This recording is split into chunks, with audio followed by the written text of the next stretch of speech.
Memory transcription subject: Governor Tava of the Venal Republic. Date: Standardized Human Time, January 17th, 2137. The United Nations had multiple operations ongoing, and more threats to keep up with politically.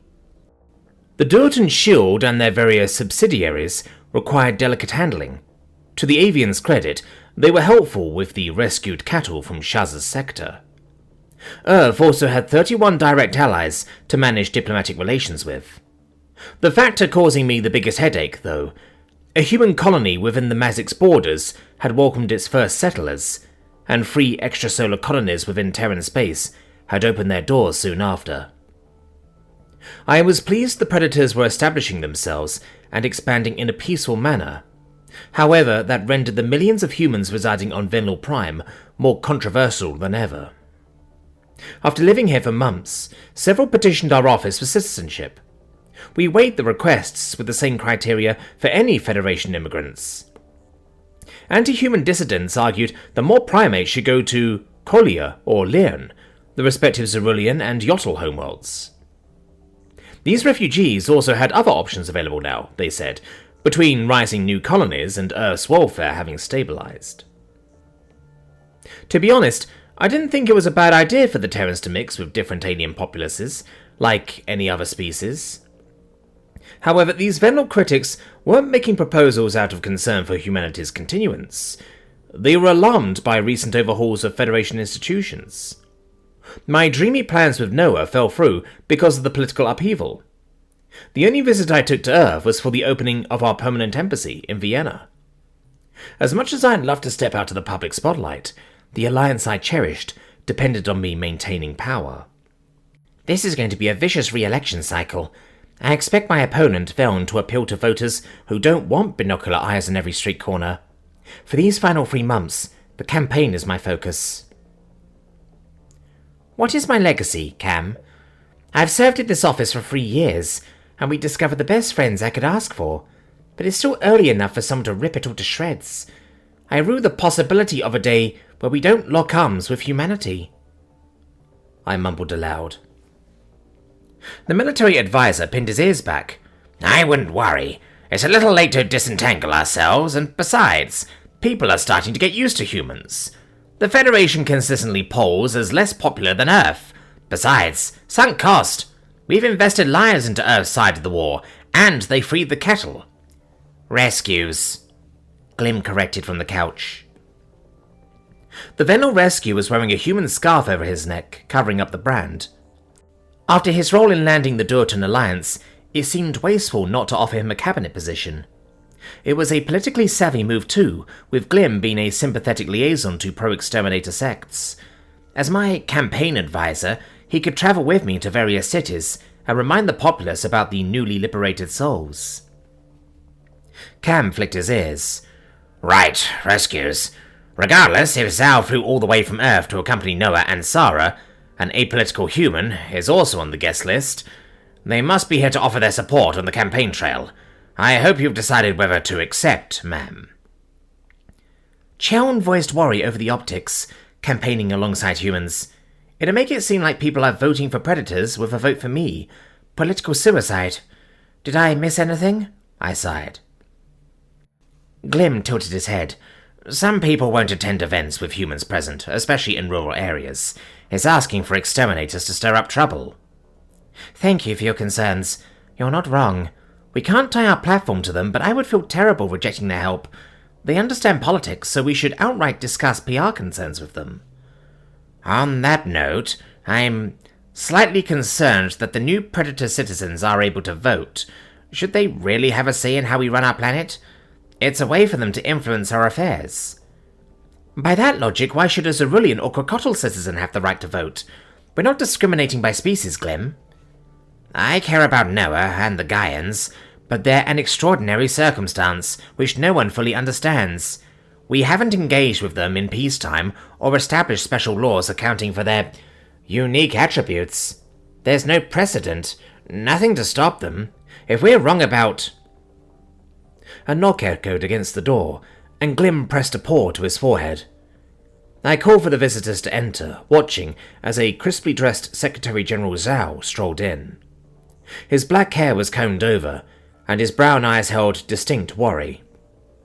I'd warmed to Earth's new leader, but I missed the fatherly aura that Maya evoked. Elias had barely been older than me, yet he projected an air of dignity and wisdom. Sarah acted reserved, finding a seat after a meek greeting. Ambassador Noah's eyes didn't light up like usual, which tipped me off that something was amiss. Perhaps this wasn't a cordial visit. I wondered if something had gone awry in the war effort. This could relate to the cured humans at Malo. My office received word of the bioweapons use, but I might have underestimated its significance to the Terrans. Racking my brain for other possible culprits, no answers presented themselves. "Hey, Tava." Noah squeezed himself between Glim and I, pulling me into his embrace for a second. "How are you feeling?" I brought my prosthetic tail to his chin, turning his face toward me. Emotions swelled in the ambassador's pupils, indignant anger that chilled my blood. There was also a trace of loss and pity lurking, which I didn't understand. It would be easy to assume that there was a threat against the Venlil, except the human envoy lacked military generals.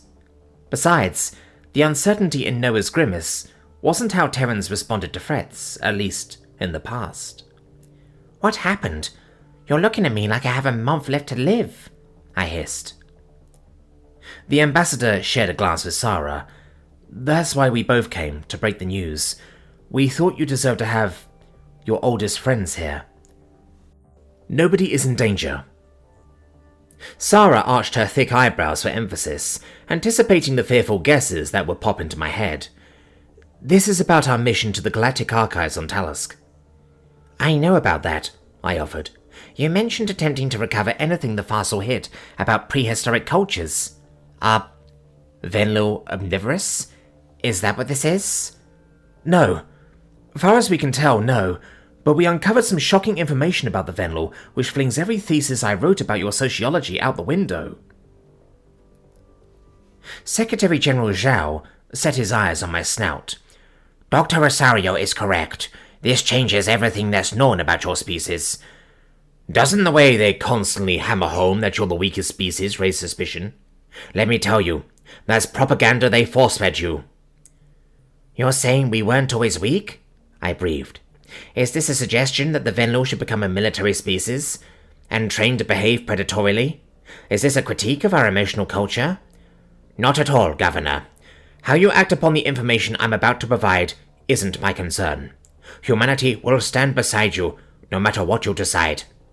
It deeply saddens us to discover how our friends were oppressed and mistreated. My belief is that the choice of who you wish to be should be yours, not ours. Certainly not the Kolshians." Losing yet another chunk of our identity was gut-wrenching. It often felt like the humans were dealing sucker punches in quick succession. Perceived facts, which were infallible from our perspective, crumbled as if they were made of sand. Few institutions were left untouched by the Predator's arrival, mere months after first contact. It wasn't their fault that the Federation's meddling was so pervasive, or that the Venlil were blind to such manipulations. Still, it would be more comfortable to stuff my paws over my ears and ignore the latest truths. "That's why there's such fearsome opposition to the humans. It's hard to market the destruction of every belief we've ever held." My platform was about change, and the need to rid ourselves of the Federation's lies, no matter how difficult it was. That meant the full picture of the Venlil's past must be dispersed. If the Kolshians committed crimes against my kind, we deserved justice. I managed to give Zhao an ear flick, and he powered up my office's projector. However, General Cam looked skeptical about Venlil not being the meek creatures we were reputed to be. "I've seen for myself that we're a sensitive species," my military advisor muttered. "Our forces aren't tough. In the heat of battle, we cry or we flee. That's why we needed the Federation to defend us. And that's why humans defend us now." Noah pursed his lips. "You look angry, Glim. How do you feel about this?" Glim turned his scowl on the Predator. "I, for one, believe they could have done anything to us. The Kolshians are evil. Malo proved they have zero qualms over harming innocent herbivores. That's the truth, Sarah growled. It wasn't just the Venlil we learned about. There's records of how they changed every species they came across. Secretary General Zhao cued a video, including us. However, this meeting is only about helping our friends. I've had my staff share the entire cache, millions of hours of footage, with you, Tava. Every log a researcher recorded, every aspect of society they pored over, and every action they took against you. It's there. Again, what you do with it is your prerogative. We're here for you. Noah placed his palm over my paw and traced his fingers over the fur in reassuring patterns. If you want humanity's aid, we'd be happy to lend our resources to recovering your past. We can make detailed lessons of the unadulterated history. Okay, just tell me already. The suspense is going to kill me, I grumbled. The Chinese national obliged, playing the video in mournful silence. My eyes soaked in the long-ago recordings of our homeworld. There were a few images of Venlil fights, which the United Nations censored due to their bloody nature. Overhead footage was also captured of my kind fending off larger animals, headbutting them with frenzied aggression. Oddly enough, clips existed of predators spotting Venlil, isolated in the wilderness, and turning to avoid us. Zhao scratched the back of his head. From what we've gathered, the Venlil are genuinely a species that feels emotions more strongly than others. This also entails high impulsivity. You're prone to lash out when feeling angry or threatened. That's just one hypothesis, of course. Sarah jumped in. What's certain is that the Venlil were seen engaging in contests of dominance. Duels and feuds would break out from perceived insults. Your culture was honor-based. Glim scrunched his ears. Why would anyone see fighting as scrupulous? There's no honor in that. The United Nations does not condone unnecessary violence, so I can't offer a justification, Noah said. In our past, duels were seen as a method of vindication. It was about proving a point and not accepting slights against you. The Secretary General nodded. Aliens could have done it for any reason, and will never be able to ask your rationale. Regardless, this same honor-driven ethos is what irked the Federation about the Venlil. Care to explain, Ambassador Williams? Of course. The Federation outstayed their welcome after first contact. Frankly, you knew the changes they made conflicted with all logic. Ancient Venlil were remarkably stubborn in their convictions. They didn't take well to being mellowed. The Venlil were an urgent case to subdue because of your aggression. A fossil researcher referred to you as more temperamental than the Cockatl. Sarah finished. The people of this planet thwarted the Federation's attempts at re-education. That led to drastic measures. The human scientist twirled her curls around a finger, and I scanned her closely. She had started to say a name before switching to this planet. While I wouldn't prod at this moment, I wasn't going to let that slide off my radar. For now, it was head-spinning enough to hear about traits that were antithetical to a modern Venlil's disposition. If the Federation succeeded in breaking our spirit, why would they need to rub our snouts in the newfound weakness? The Kolshians and the Fossil fashioned us into the galaxy's laughingstock. Why did the Cockatl get to be a military species, and how could we have been more aggressive than a coercive race like them? Zhao resumed the video. Venlil were packed into camps and forced to watch propaganda clips. Federation teachers implemented similar curriculums in the classrooms, targeting the youth with zeal. Subsequent clips were spliced together, of our citizens lashing out against the Federation's occupation. Exterminators lost their flamethrowers in wrestling matches, and tussles led to suit punches that removed incendiary immunity. Burning occupiers ran off with screams, chased by crazed-looking Venlil, spewing fuel. That was the first in a chain of chaotic events which must have infuriated the Federation. One Venlil was shown launching himself several feet and latching his paws around a Fossil's head. I noticed that his legs were straighter and sturdier than any of ours I'd seen. His face seemed deformed too, even with the motion blur.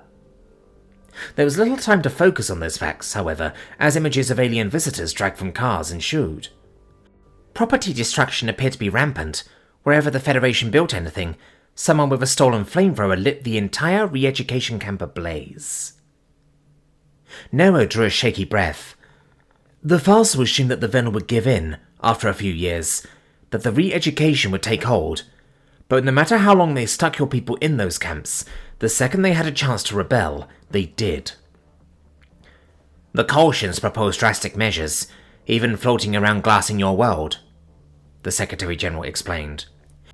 They were humiliated by the failure of the uplifting process, but instead of annihilation, they eventually elected to impose the ultimate insult on you.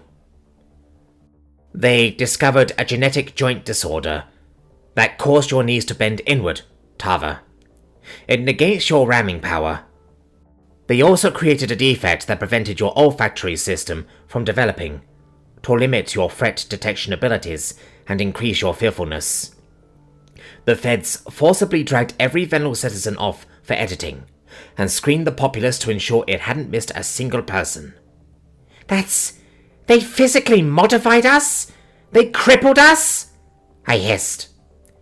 It's their fault the Arxor targeted me. Glim was hysterical, slamming a paw against a couch cushion. His tail was flaming with emotion.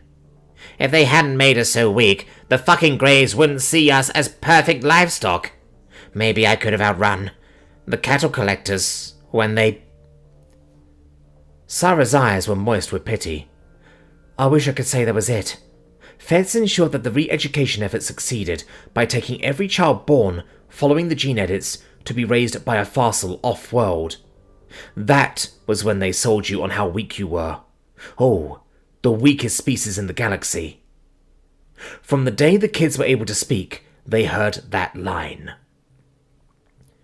Fossil also raised the Venlo pups with the rest of the Federation's ideology, and provided positive reinforcement for any fear response.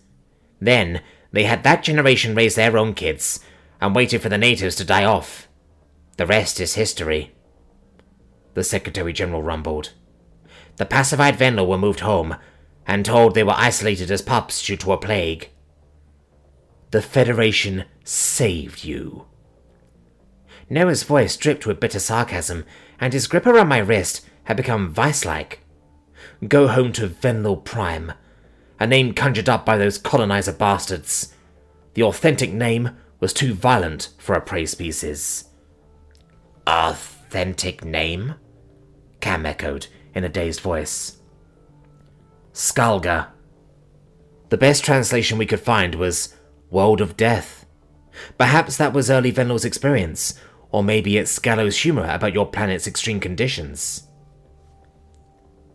Even as the humans plainly spelled it out, my mind rejected the novel understanding. Something as sacred as our homeworld's title, the place that I was governor of and sworn to protect, even that was a fabrication to control us?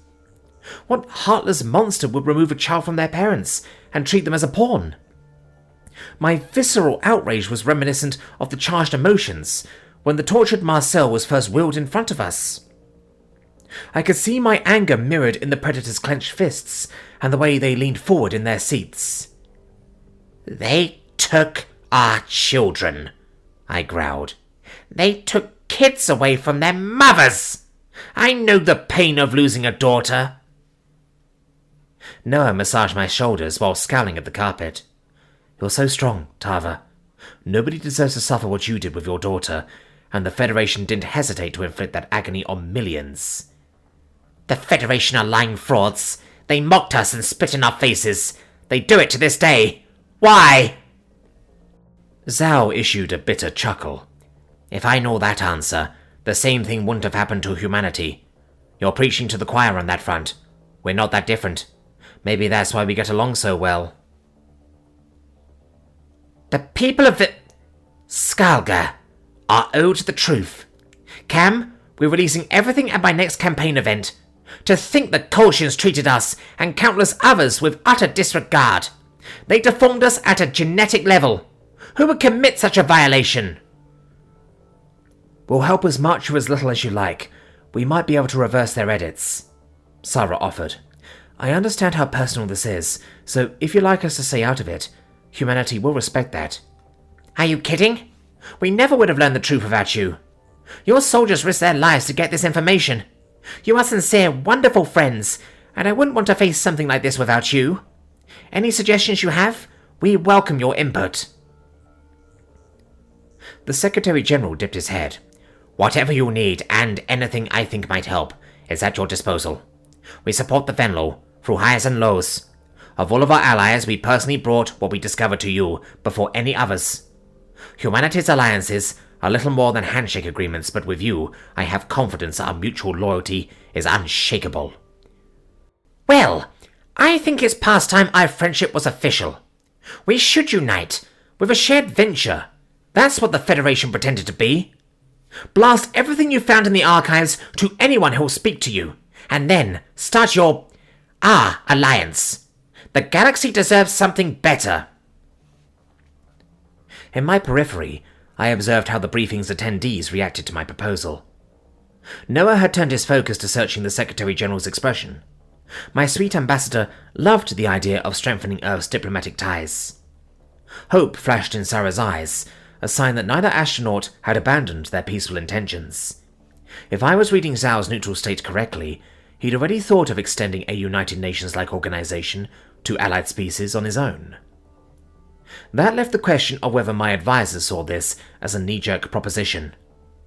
The Archive's revelations would lend our goals validity. Still, convincing prominent diplomats to commit their governments to a group spearheaded by humans would be difficult. General Cam had snapped out of his trance, signaling agreement with tell language. However, Glim's expression had hardened with skepticism, and, for a moment, I feared whether the rescue opposed formalizing an alliance with predators. Zhao raised his eyebrows. "I would be honored to secure our alliance in an official capacity. My people will reach out to all of our allies, convey the Archive's findings, and extend an invitation to a convention. We'll host it in a neutral location, and welcome anyone who seeks to join our formalized alliance, whatever its name may be." "That's a great idea, in theory, but who would be invited to the summit?" Glim avoided the Predator's gazes as their heads snapped toward him. "The Dorton shield is only using you, and how can you guarantee the Kolshians won't use it as an opportunity to attack you?" "The Dorton shield and their allies will be extended the courtesy of an invite, but I'm sure it's a formality. Even if they send a representative, which would surprise me, they have no interest in joining us. As for security, we can direct the guests to a handoff site, and keep the true location unknown beforehand. They'll be escorted straight from the relay point to the summit." I love the idea of us addressing and wooing potential friends, for more than the 5 minutes I got on Arthur, but does that plan work for you, Tava? Noah growled softly. I flicked my ears in agreement, though a knot of anger still churned in my stomach.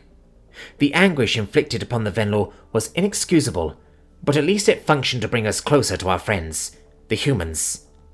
Assuming Earth triumphed in the war, we could lay the groundwork for genuine harmony. The Predators could deliver what the Kolshians pretended to seek in their mission statement.